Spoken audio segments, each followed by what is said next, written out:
যে পীর হতে গেলে তাকে তাফসীরে জালালাইন পড়তে হবে, আর সিয়াসাত তার বুখারী তিরমিজি মেশকাত পড়তে হবে। তাফসীরে জালালাইন জালালউদ্দিন সুয়ুতী রহমাতুল্লাহ আলাইহির লেখা, 300-350 বছর আগেকার কিতাব। তাহলে এই যে আলেমগুলো লিখেছে, এর বক্তব্য হলো যে 350 বছর আগে কোনো পীর সাহেব ছিল না।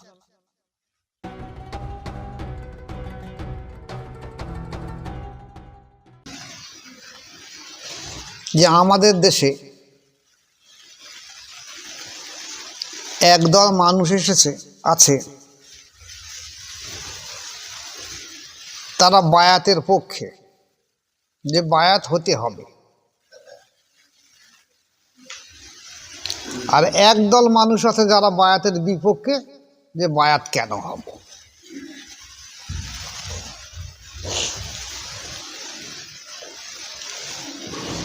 যারা বায়াতের বিপক্ষে তারা বলছে যে আমাদের সামনে কোরআন রয়েছে, হাদিস রয়েছে,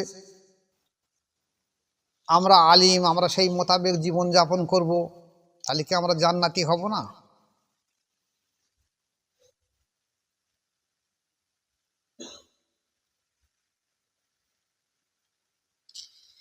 এই প্রশ্নের উত্তর হলো এই,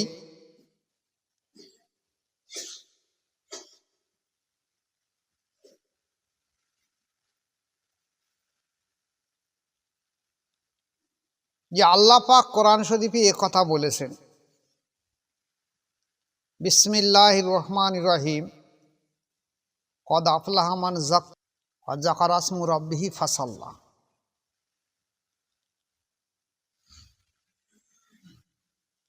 যে ব্যক্তি নফসের তাজকিয়া করেছে, নফসের চরিত্র সংশোধন করেছে, একমাত্র সেই ব্যক্তি সফলতা অর্জন করেছে। আর যে নফসের তাজকিয়া করেনি,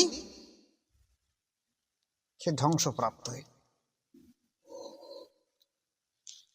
তাহলে নফসের তাজকিয়া করতে গেলে নফস চরিত্র সম্পর্কে জানা বোঝার দরকার রয়েছে।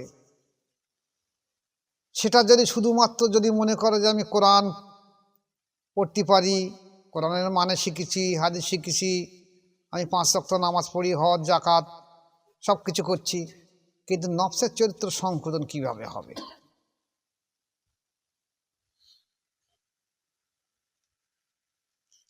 এদের ধারণা হলো যে আমি নামাজ পড়বো, রোজা করবো, হজ করবো, যাকাত দেবো, শরিয়াতের বাহ্যিক এগুলো পালন করব, আমি জান্নাত পেয়ে যাব।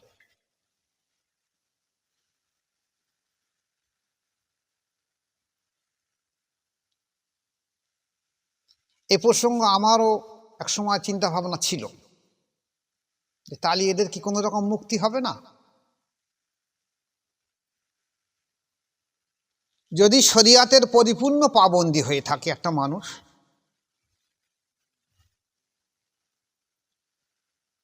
সর্ব বিষয়ে হারাম হালাল বাদ বিচার করে খাওয়া দাওয়া করে, তাহলে লাখে একজন নাজাত পেতে পারে, সবাই না। কিন্তু নাজাতের রাস্তা হলো নফসের তাজকিয়া করতে হবে, এটাই সঠিক পথ। আর এই নফসের তাজকিয়া করার জন্য বায়াত গ্রহণ করতে হবে। এখন এই যারা বায়াত বিরোধী মানুষ, এদের বক্তব্য হলো যে কোরআন হাদিস রয়ে গেছে, আবার এই বায়াতের প্রসঙ্গ কোথা থেকে এসেছে, এই তসবিহ জিকির মুরাকাবা কোথা থেকে এসেছে?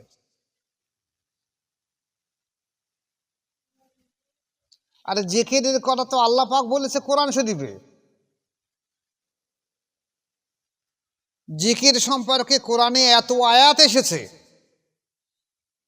যে আল্লাহ রসুল সাল্লাল্লাহু আলাইহি ওয়াসাল্লাম এমন সময় বলেছিলেন যে যদি এত পরিমাণ জিকিরের আয়াত অবতীর্ণ হচ্ছে যে আমার মনে হলো জিকির ছাড়া দুনিয়ার কিছু নেই,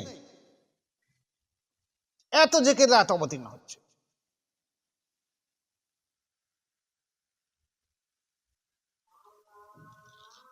মোরাকাবা, মোরাকাবা তো কোরআনের আয়াত এসেছে, সেটা আল ইমরানের ভিতরে। আল্লাযীনা ইয়াযকুরুনা আল্লাহা কিয়ামান ওয়া কুউদান ওয়া আলা জুনুবিহিম ওয়া ইয়াতাফাক্কারুনা ফি খালকিস সামাওয়াতি ওয়াল আরদ। তাহলে জিকিরও এসেছে, মোরাকাবাও এসেছে। এখন একটা প্রশ্নের কথা ভালো করে বললে আপনারা বুঝতে পারবেন। আসাফে সুফফা, মসজিদুন নববী এবং রাসূল পাক সাল্লাল্লাহু আলাইহি ওয়াসাল্লামের বাড়ির পাশে ছিল আসাফে সুফফা। এই আসাফে সুফফায় সর্বসময় কম বেশি প্রায় 100 জনের মতন সাহাবা সেখানে থাকতো।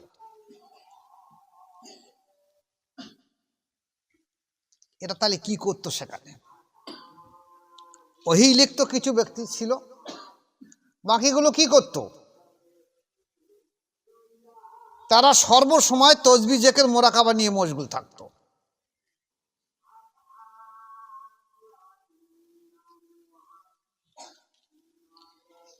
এই আসাফে সুফফা থেকে তাসাউফ এসেছে।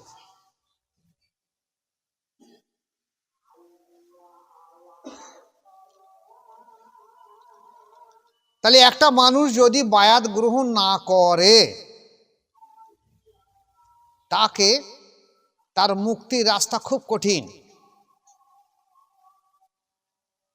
সে মাওলানা হোক, আর হাজি সাহেব হোক, আর হাফেজ সাহেব হোক, আর কারি সাহেব হোক, আর মুফতি সাহেব হোক, আর শাইখুল হাদিস হোক, আর যে কেউ হোক। তাই দেখা গেছে বায়াতের পক্ষে একটা বৃহত্তর জমাত রয়ে গেছে।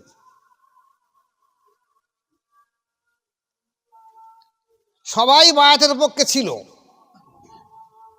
ওহাবি মতাদর্শ এসে এই বায়াতের বিরুদ্ধে বহু রকম মন্তব্য এসেছে। এখন আজকেকার প্রসঙ্গ এটা নয়। বায়াত হবার পরে, বায়াতে যে হবে একটা মানুষ, তাহলে কোথায় বায়াত হবে? সে চিনবে কি করে মাশায়েখ? আলোচনা আজ এই জায়গাটায় থাকবে। মাশায়েখ চিনবে কি করে যে এটা সঠিক না বেঠিক, সঠিক পীর না বেঠিক পীর, সঠিক মাশায়েখ না বেঠিক মাশায়েখ? চিনবে কি করে? চেনার জন্যে এক এক ওলামা এক এক রকম মতাদর্শ দিয়েছে।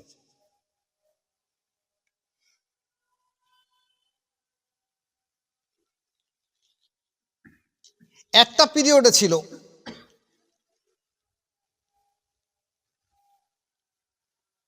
যে সময় শাহ ওয়ালিউল্লাহ মুহাদ্দিস দেহলভী সাহেব, উনি শরিয়াতের মধ্যে পুরো তাকিদ দিয়েছে যে অবশ্যই মাশায়েখকে আলিম হতে হবে,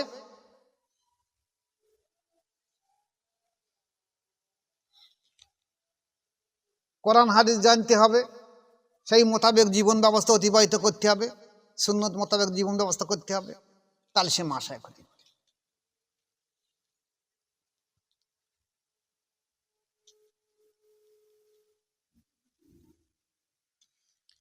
এই কথাটা সম্পূর্ণ ঠিক বলেছে, একদিক দিয়ে বিচার করলে দেখা যাবে। কারণ আমার দোকানে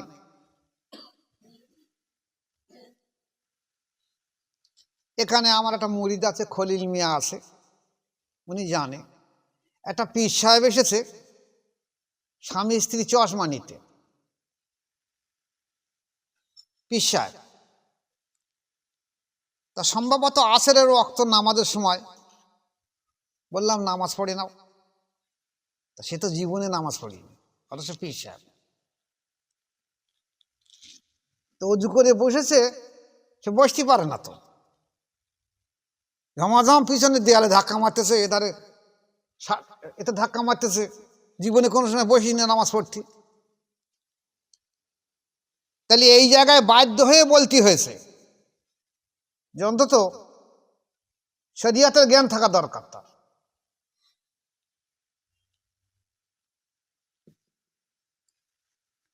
এখন আবারও কেউ কেউ কথা বলেছে, কোন আলিম, যে পীর হতে গেলে তাকে তফসিরে জালালাইন পড়তে হবে আর সিয়াসাত তার বুখারী তিরমিজি মেশকাত পড়তে হবে। কেউ কেউ আবার বলছে নেড়া আরবি পড়তে হবে।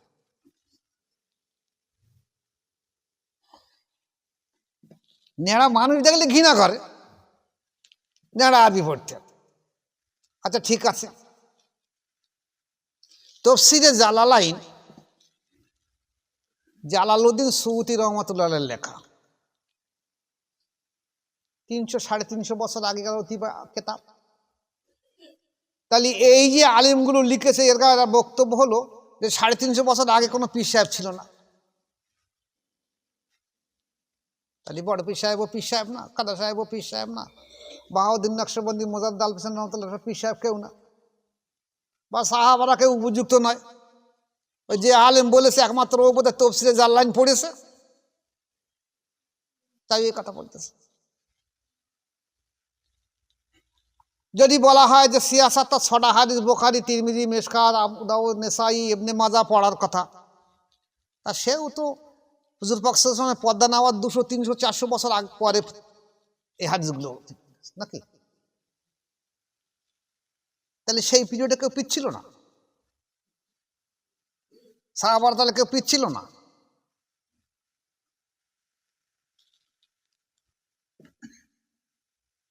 হাসান বসরি রহমাতুল্লাহ আলাইহি পিচ্ছিল না।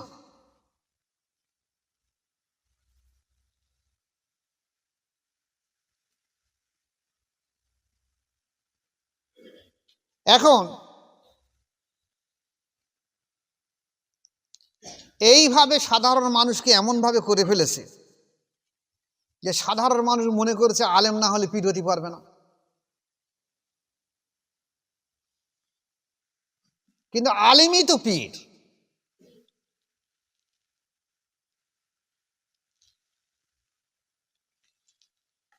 যেখানে হযরতে আবু বকর সিদ্দিক রাদিয়াল্লাহু তাআলার ছেলে, কি নাম বলেন দেখি, কাসেম রাদিয়াল্লাহু তাআলা আনহু, ঠিক ওই একই বয়সী ওমর রাদিয়াল্লাহু তাআলার ছেলে সেলিম রাদিয়াল্লাহু তাআলা একই বয়সী। তা আবু বকর সিদ্দিক রাদিয়াল্লাহু পোতা, ওমর রাদিয়াল্লাহু পোতা। তা আবু বকর সিদ্দিক রাদিয়াল্লাহু পোতাকে একজনা জিজ্ঞাসা করছে যে আপনি আর ওমর রাদিয়াল্লাহু পোতা দুজনের মধ্যে আলিম কে?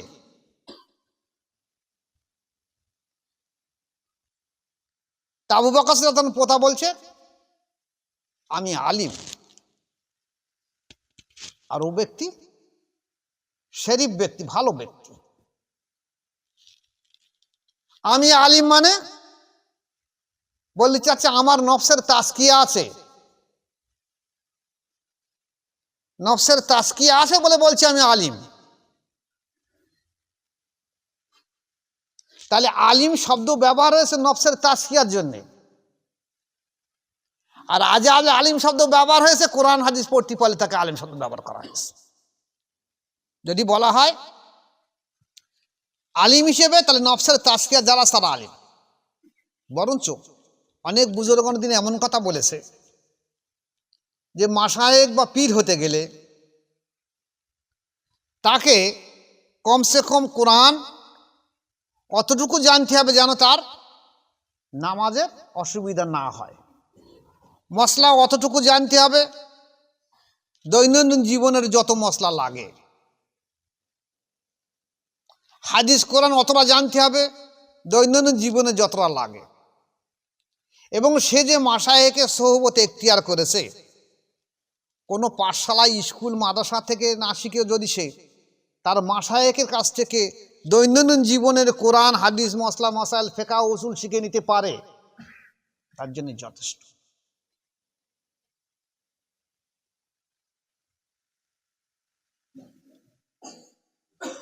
তাহলে ইলমে শরিয়াত অবশ্যই শিক্ষা অর্জন করতে হবে তাকে।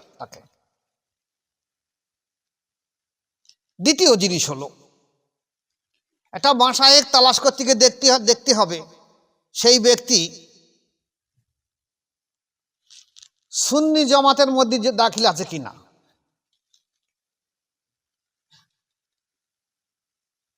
সুন্নি জামাতের যে আকীদা সেই আকীদার বাইরে আছে কিনা,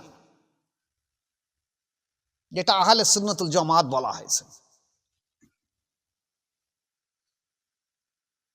তৃতীয় জিনিস দেখতে হবে, এই ব্যক্তির সেজদা শরীফ যে আছে, এই সেজদা শরীফে আল্লাহ রসুল সাল্লাল্লাহু আলাইহি ওয়াসাল্লাম থেকে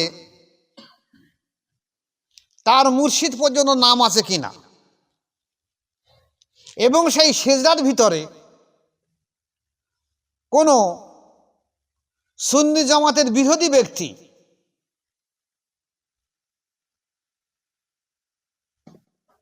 সুন্নি জামাতের কোনো বিরোধী ব্যক্তির নাম আছে কিনা।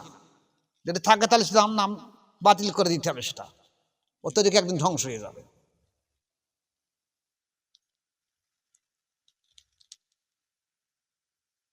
এগুলো ওলামারা বলেছে, এগুলো সম্পূর্ণ সঠিক।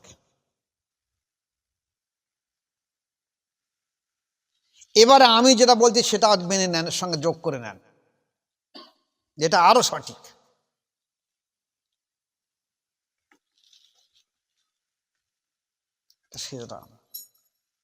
সেটা কি, যে আজ আমাদের দেশে বহু তরিকা রয়েছে,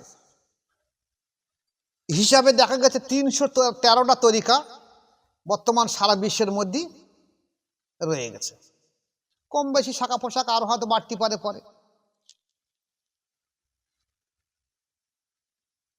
এর মধ্যে 4টে তরিকা বিখ্যাত তরিকা, কাদেরিয়া, চিশতিয়া, নকশবন্দিয়া আর মোজাদ্দেদিয়া। আর একটা তরিকা আগে বিখ্যাত ছিল, সেটা হলো সোহরাবর্দিয়া তরিকা। সেটা আস্তে আস্তে আস্তে আস্তে কমে গিয়ে এখন দেখা যাচ্ছে 4টে তরিকায় এসে দাঁড়িয়ে গেছে। তাহলে এখন বায়াত হওয়ার আগে এই 4টে তরিকার যে কোনো একটা তরিকার মাশায়েখ বিচার করে নিতে হবে।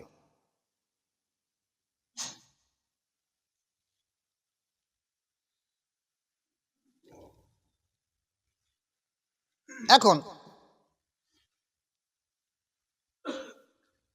কাদেরিয়া আর চিশতিয়া তরিকা,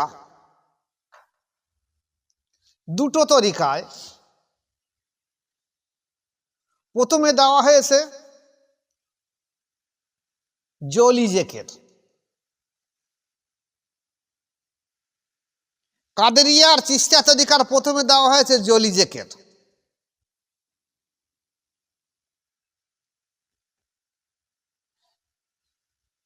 আর নকশবন্দি আর মোজার তরিকার খফি জেকের।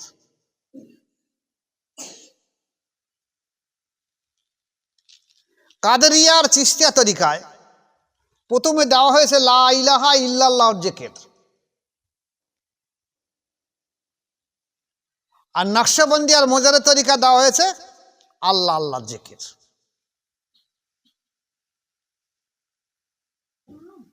কাদেরিয়া আর চিশতিয়া তরিকার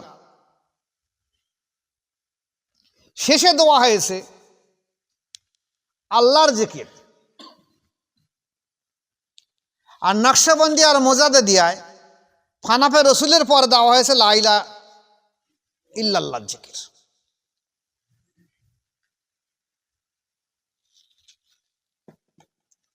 কাদেরিয়া আর চিশতিয়া তরিকার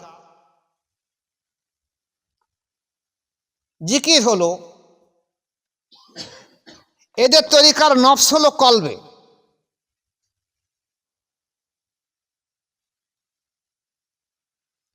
কিন্তু নফস হলো নাভিতে, আর কলব যে বাম স্তনে 2 আঙ্গুল নিচে, সব তরিকায় বলেছে। তো কাদেরিয়া চিশতিয়া তরিকায় যদি কলব জারি এবং নফসের ইসলাহ করতে হয়, তাহলে প্রথমে তাকে লা ইলাহা ইল্লাল্লাহ জিকির করতে হবে, সেটা এই নাভি থেকে খেয়াল করতে হবে। লা ইলাহা, এবার ইল্লাল্লাহ বলে কলবে ধাক্কা মারতে হবে। লা ইলাহা ইল্লাল্লাহ। এটা হলো কাদরিয়ার চিশতিয়া তরিকার জিকির। এই জলি জিকিরটা কত জোরে হবে? এত জোরে হবে যে তোমার পাশে যদি কেউ নামাজ পড়ে সে যেন তার নামাজের অসুবিধা না হয়, যদি কেউ কোরআন পড়ে তার অসুবিধা না হয়, যদি কেউ ঘুমিয়ে থাকে তার অসুবিধা না হয়। এটা হলো কাদরিয়া চিশতিয়া তরিকার জিকির। আসলে উদ্দেশ্যটা কি জিকিরের? যে কলব জারি করা, নফসের ইসলাহ করা। কাদরিয়ার চিশতিয়া তরিকায় কলবে ফানা কলবে বাঁকা, কলবে ফানা কলবে বাঁকা। কাদরিয়ার চিশতিয়া তরিকার যেখানে শেষ হয়ে গেছে, নকশবন্দি আর মোজাদের তরিকা সেখান থেকে শুরু হয়েছে। ভালো করে খেয়াল রাখ, কাদরিয়া তরিকা আর চিশতিয়া তরিকা যেখানে শেষ, নকশবন্দি আর মোজার তরিকা সেখান থেকে শুরু।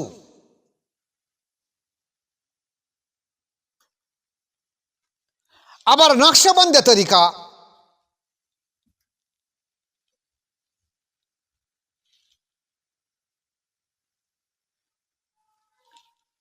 বেলায়েতে কোবরা পর্যন্ত,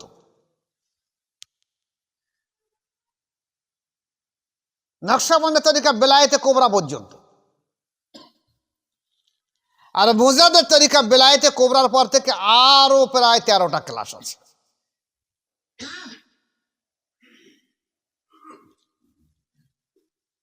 ভালো করে খেয়াল করবে।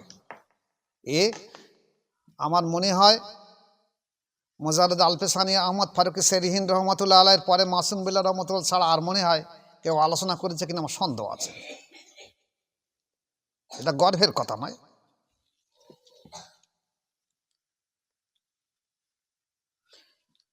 রসুল পাক সাল্লাল্লাহু আলাইহি ওয়াসাল্লামের পর্দা নেওয়ার পরে যে বেলায়েতের যুগ এসেছে, এই বেলায়েতের যুগের নবুয়াতের শেষ হলে তো বেলায়েতে এসছে, সেই নবুয়াতের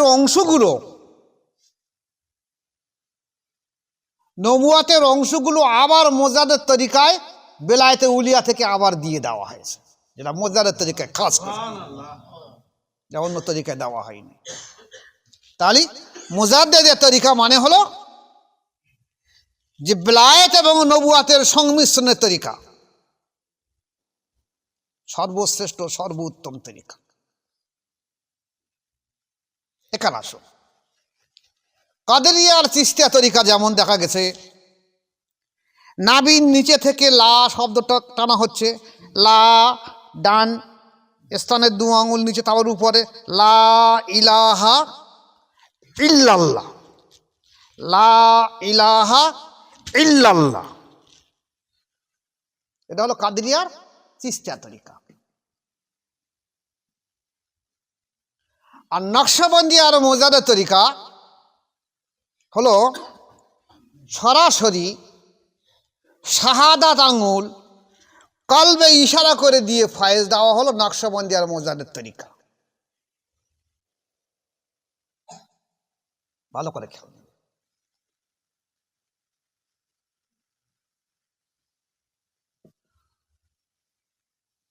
এখন আমাদের দেশে যে জিকিরগুলো হয়,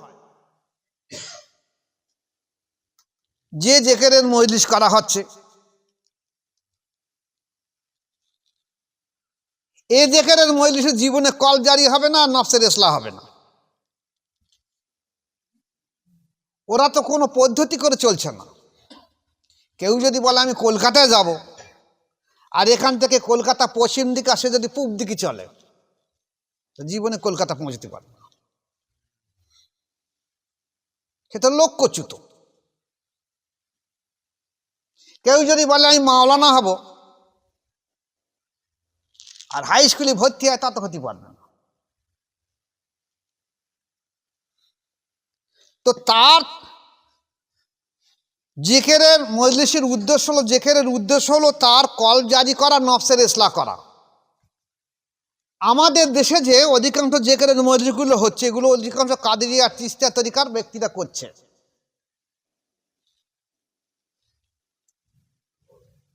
কিন্তু ওরা জানে না যে উদ্দেশ্য, জিকিরের উদ্দেশ্য হলো কলব জারি করা আর নফসের ইসলাহ করা। উদ্দেশ্যবিহীনভাবে সাধারণ মানুষকে বোকা বানিয়ে রেখে দে যে তোরা এইভাবে কর, আল্লাহ আল্লাহ কর, যে আল্লাহ সওয়াব দেবে। কেউ গজল বলছে, গজলের সুরে সুর মেলাচ্ছে, আল্লাহ ইলাহা ইল্লাল্লাহ, আল্লাহ আল্লাহ সুবহানাল্লাহ মাশাআল্লাহ করছে, মনে করছে বিরাট উপকার হবে। এখন এই যে জিকির করলে তো কি সওয়াব হবে না? হ্যাঁ, সওয়াব হবে, ভালো কাজ তো বটে, ভালো কাজে সওয়াব হবে, কোনো সন্দেহ নেই। কিন্তু অন্তর জীবনে আল্লাহর জিকির জারি হবে না, আর নফস জীবনে ইসলাহ হবে না। তো অন্তর যদি তার নোংরা থেকে থাকে, তাহলে তার ইবাদত জীবনেও কবুল হবে না। আর নফসের চরিত্র যদি তার সংশোধন না হয়ে থাকে,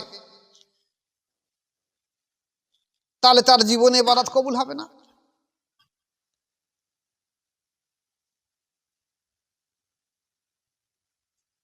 কিন্তু আজ বর্তমানে সাধারণ মানুষ তো সাধারণ মানুষ, যারা পীর মুরিদি করে বেড়াচ্ছে, অধিকাংশ সব ভণ্ডামি, অধিকাংশ।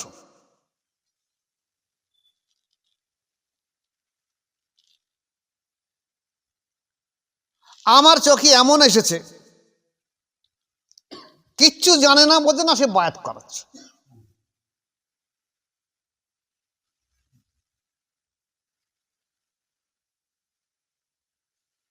একটা মানুষকে বায়াত করাতে গেলে তার মুর্দা দিলকে জিন্দা করে দিতে হবে। তোমার যদি খেলাফত না থাকে, তোমার যদি নফসের ইসলাহ না থাকে, তোমার যদি অন্তর জিকির জারি না থেকে থাকে, তাহলে তুমি বায়াত করে সাধারণ মানুষগুলোকে পথভ্রষ্ট গোমরাহি করে দিচ্ছ কেন? নিজে তো জাহান নামে যাবে, আর এগুলোকে জাহান নামে নিয়ে যাবে। তুমি পীর সাহেবের বংশধর বলে, পীর জাদা বলে, পীরের ছেলে, পীরের পোতা, পীরের নাতি বলে তুমি বায়াত করাবে। দেখতে হবে সেখানে রেসালাত আছে কিনা, রেসালাত মুছে গেছে কিনা। রেসালাত মুছে গেলে কিভাবে বুঝবে? যে সেই জায়গায় দেখা যাবে তারা কারুর খেলাফত দিতে পারছে কিনা। যদি খেলাফত না দেয়, তাহলে রেসালাত মুছে গেছে, একদম বাতিল, ধ্বংস হয়ে গেছে, কিছু নেই, আর বরবাদ হয়ে গেছে, ওখানে জীবনে কেউ বায়াত হবে না।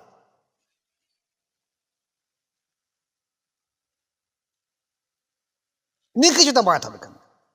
আবার কিছু ব্যক্তি আছে, তারা খেলাফত দিয়ে যাচ্ছে, কিচ্ছু নেই। এরকম বহু পীর সাহেব রয়েছে, তারা খেলাফত দিয়ে যাচ্ছে, তারও অন্তর জিকির জারি নেই, যাকে খেলাফত দিয়েছে তারও অন্তর জিকির জারি নেই। এও এক ভণ্ডামি জুড়েছে। তো এই ভণ্ডামি পীর সাহেব এত বেশি হয়ে গেছে দেশ জুড়ে, যে মানুষ আজ সত্য পীর কোথায় খুঁজে মেলাতে পারছে না। মানে সমস্ত ভণ্ডগুলো একই কথাই বলছে, যে সত্যের জায়গায় যেও না, যেটা সত্য সেটাকে মুছে দেওয়ার চেষ্টা করছে। আজকের নকশবন্দিয়া তরিকা এবং মোজাদ্দেদের তরিকা বলা হয়েছে কলবে আঙুল দিয়ে ফয়েজ দেওয়া হয়। এটা খাজা বাকি বিল্লাহ রহমতুল্লাহ আলাইহ এসে ভারতবর্ষ এসে করে গিয়েছে। বাহাউদ্দিন নকশবন্দি রহমতুল্লাহ আলাইহ হুকুমে সেইভাবে যে তুমি একটা ব্যক্তির কলবে আঙুল দাও, দেওয়ার সঙ্গে সঙ্গে তোমার সারাত আঙুলের মাধ্যম দিয়ে আমি আল্লাহ পাক আমার কুদরতি হাতের মাধ্যম দিয়ে তার অন্তরে একটা নকশা করে দেবো, তার কলব জিন্দা করে দিয়ে দেবো। এই জন্য নকশবন্দি তরিকা হয়েছে।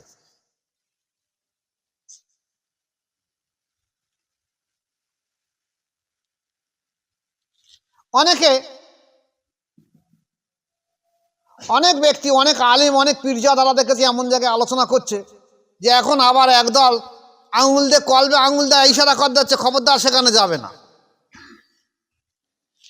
তাহলে তোমার জ্ঞান বুদ্ধি কি নকশবন্দি মোজাদের তরিকা সম্পর্কে তুমি কিছু জানো না। যে জিনিস জানো না তা তুমি বলে যাচ্ছ কেন? নকশবন্দি মোজাদের তরিকার নিয়মই হলো তো এই যে কলবে আঙুল দিয়ে ফয়েজ দেবে।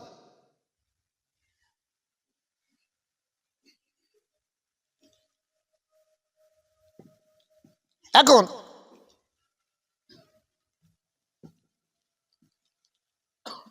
মুজাদ্দেদ আলপেসানি আহমদ ফারুকি সেদিহীন রহমাতুল্লাহ আলাইহি থেকে ওনার 10,000 খলিফা বেরিয়ে গেছে। তার মধ্যে আদম বিন নুরি রহমাতুল্লাহ আলাইহি একটা খলিফা, ভালো করে খেয়াল করে নেবে। এই আদম বিন নুরি রহমাতুল্লাহ আলাইহি কিন্তু নকশবন্দি তরিকার খলিফা।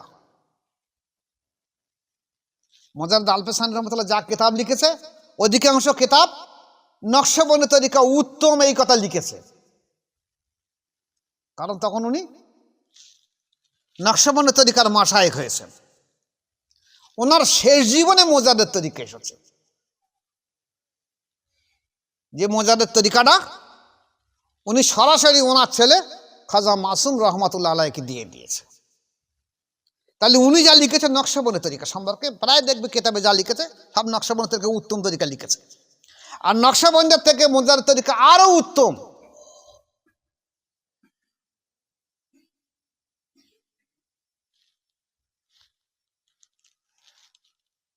কারণ বেলায়েতে কুবরার পরে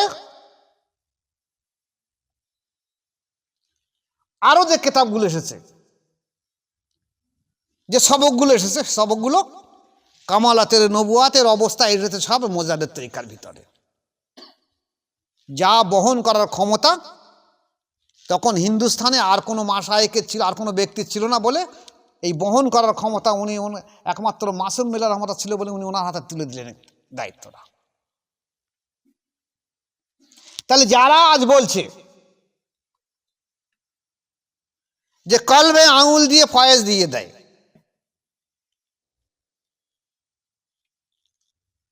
ব্যঙ্গ করে বলছে, তরিকা কিছু জানে না, মূর্খ মানুষেরা।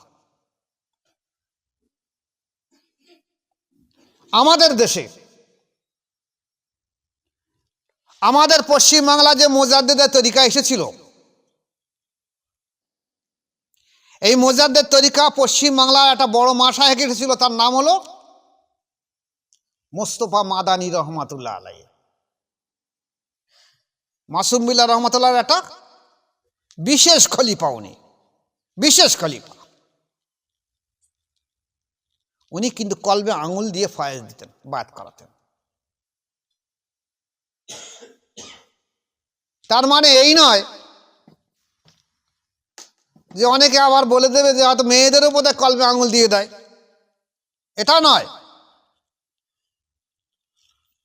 মেয়েদের যেমন আমরা করি কি, পর্দার বাইরে রেখে, ঘরের বাইরে রেখে রুমাল দিয়ে বায়াত করে দেওয়া হয়, তাই করা হয় তো। অনেকে হয়তো মনে করতে পারবে যে ছেলেদের বোধহয় এরকম করে, মেয়েদের বোধহয় এরকম করতে পারে না, এটা ভুল ধারণা।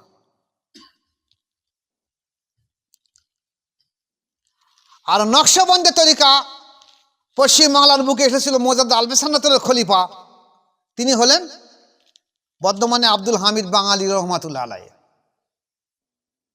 ওনারও বহু মুরিদ ছিল, খেলাফত ছিল, কিন্তু রেসালাত মুছে গেছে। উনিও কলমে আঙুল দিয়ে বায়াত করাতেন।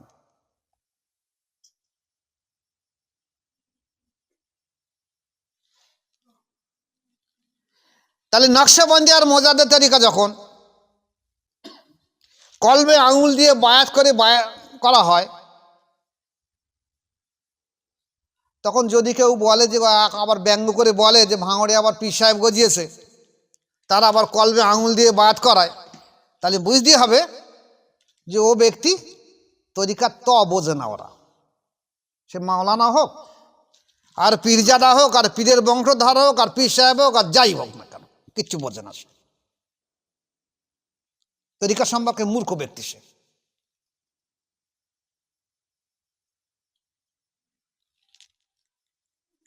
কাদেরিয়া আর চিশতিয়া তরিকায় যেখানে দেখা গেছে 12 বছর কমসে কম লাগে কলবের জেকের জারি হতে, নফসের ইসলাহ হতে, কমসে কম 12 বছর, বেশি বেশি 60 বছর লাগতে পারে, বেশি আরো বেশি লাগতে পারে।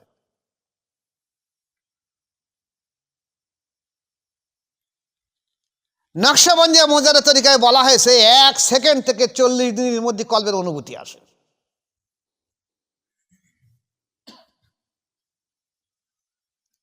যেসব আলেম ওলামা বা পীরজাদারা বা পীরের বংশধর সে যেখানেই হোক,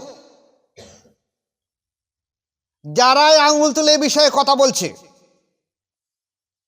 আমি তাদেরকে এই ইউটিউবের মাধ্যম দিয়ে আহ্বান করছি,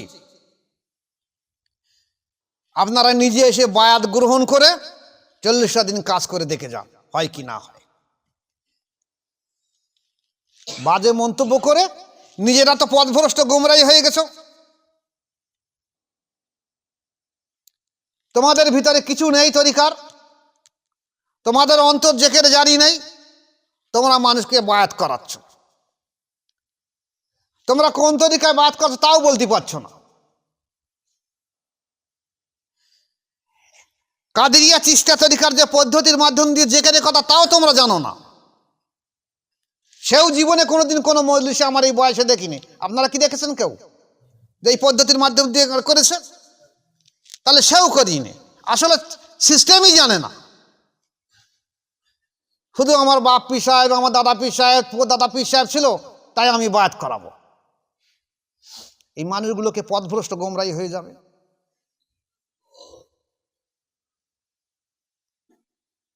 পীরের কাজ হলো একটা মুর্দা দিলকে জিন্দা করে দেওয়া, এটা প্রধান কাজ। এবং শরিয়াত সুন্নতের মধ্যে একটা মুরিদকে একদম সুন্নতে নবমীর ভিতরে আপ্রাণ চেষ্টা করে দাখিল করে দেওয়া, এটা হলো পীরের প্রধান কাজ।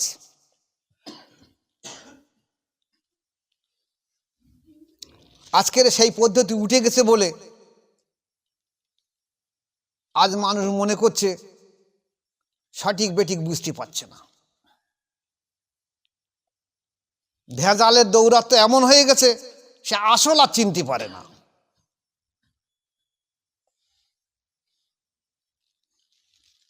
বড় আফসোস লাগে এই জায়গাটায় যে আমাদের দেশে সুফি ফতে আলী ওয়াইসিতি রহমাতুল্লাহ আলাইহি, যিনি নকশবন্দি তরিকার মাশায়েখ ছিলেন, এই নকশবন্দি তরিকার মাশায়েখ ছিলেন বলে ওকে বলা হয়েছে নকশবন্দি মোজাদ্দেদি।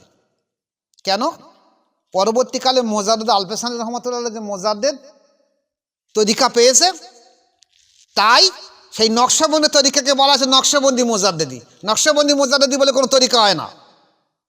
নকশবন্দি আলাদা তরিকা, মোজাদ্দেদ তরিকা আলাদা তরিকা। নকশবন্দি তরিকা যেমন যে জায়গা শেষ হয়েছে তারপরে আবার মোজাদ্দেদ তরিকা রয়ে গেছে, তাহলে নকশবন্দি মোজাদ্দেদি একসঙ্গে হয় কি করে? এখন অনেকে বলছে আমরা 4 তরিকার পীর, অনেকে বলছে আমরা নকশবন্দি মোজাদ্দেদ তরিকার পীর সাহেব। এখন নকশবন্দি মোজাদ্দেদ তরিকার যদি পীর সাহেব হয়ে থাকো, তাহলে তোমাদের খফি জেকের আসতে হবে, কলবি জেকের আসতে হবে, গোপন জেকের আসতে হবে, এবং কলবে আঙুল দিয়ে বায়াত করাতে হবে, ফয়েজ দিতে হবে। যদি না থাকে তাহলে নকশবন্দি মোজাদ্দেদ তরিকা নেই, ওটা মিথ্যা কথা, একদম পুরো মিথ্যা, জাল কথা, ভ্রান্ত কথা। কোনো প্রমাণ দেখাক যে নকশবন্দি মোজাদ্দেদ তরিকা জলি জেকের আছে? কোনো প্রমাণ দেখা নকশবন্দি মজার তরিকা কলবে আঙুল দিয়ে বায়াত করা হয় না। এইভাবে সাধারণ মানুষকে বিভ্রান্ত করে তো যেমন পীর সাহেবরা পীরজাদারা, তেমন তাদের সঙ্গে লেগেছে কারা? যত মসজিদের ইমাম সাহেব আর ওয়াইজিন রয়েছে এরাও লেগেছে তাদের সঙ্গে। সাধারণ মানুষের একটু যে দিনের দিকে আসবে তাদেরকে পথভ্রষ্ট গোমরাহি করে দিয়ে দিচ্ছে। তাই বায়াত যদি কেউ কোনো জায়গায় হতে চাও, যে কথা বলছিলাম, আগে দেখে নেবে সেই পীরের কোনো সেজরা আছে কিনা। আর সেজরায় আল্লাহ রসুল সাল্লাল্লাহু আলাইহি ওয়াসাল্লাম থেকে তার মুর্শিদ পর্যন্ত নাম আছে কিনা। আর সেই ব্যক্তির কাছে বায়াত হয়ে দেখবে যে তোমার অন্তর আল্লাহর জিকিরে জারি হয় কিনা। আর তার সোহবতে গিয়ে দেখবে তোমার চরিত্র পরিবর্তন হচ্ছে কিনা। তোমার যে খারাপিয়াত ছিল তার থেকে তুমি সংশোধন হচ্ছ কিনা। যদি না হয় তাহলে কিচ্ছু লাভ হবে না। এখন সঠিক আর বেঠিক পীর এই পদ্ধতির মাধ্যমে চিনতে হবে, নতুবা কিন্তু মানুষ বিভ্রান্ত হয়ে যাবে।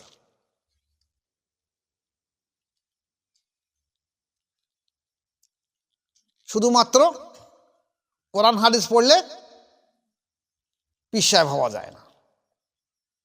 এখন এরা এই যে কওলুল জমিল বা অন্যান্য তরিকার যা কেতাব কিছু দেখে এইটা নিয়ে বারে বারে ওয়াজ করে সাধারণ মানুষকে বিভ্রান্ত করে দিচ্ছে। পীর সাহেব হতে গেলে অবশ্যই মাওলানা হতে হবে, ঝাড়া আরবি পড়তে হবে, এ হবে তা হবে, কেরামতও দেখতে হচ্ছে। যেখানে মাশায়েখগণ বলেছে যে পীর হবার জন্য কেরামতি সত্য নয়,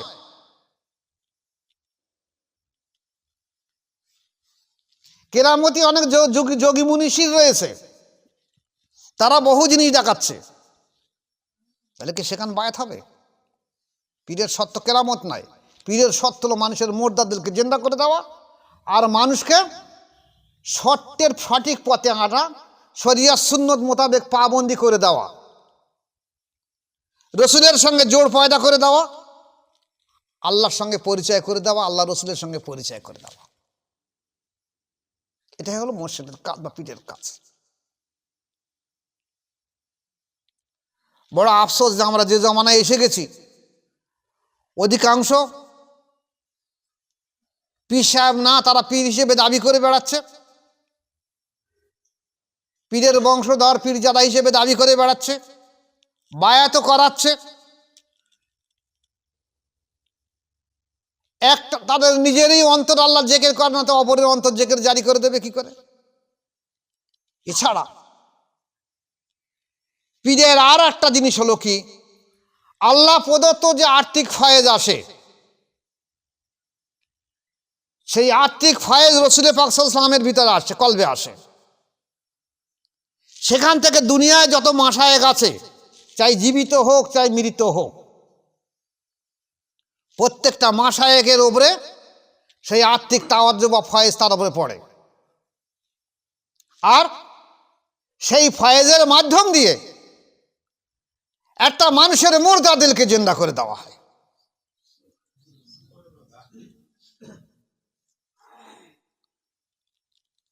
আর সেই আর্থিক তাওয়াজ্জু ফয়েজ যদি না থাকে তাহলে পীর হবে কি করে?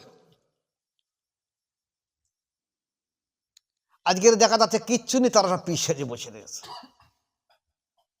আর ভালো পীরের কাছে জাতি মানা করছে, যেটা আবু বকর সিদ্দিক রহমাতুল্লাহ আলাইহি ওসিয়াতনামায় লিখে গেছে যে যদি ভালো পীর থাকে সেখানে যেতে কেউ কাউকে মানা করো না, সেখানে যেতে বলো বিশেষ করে।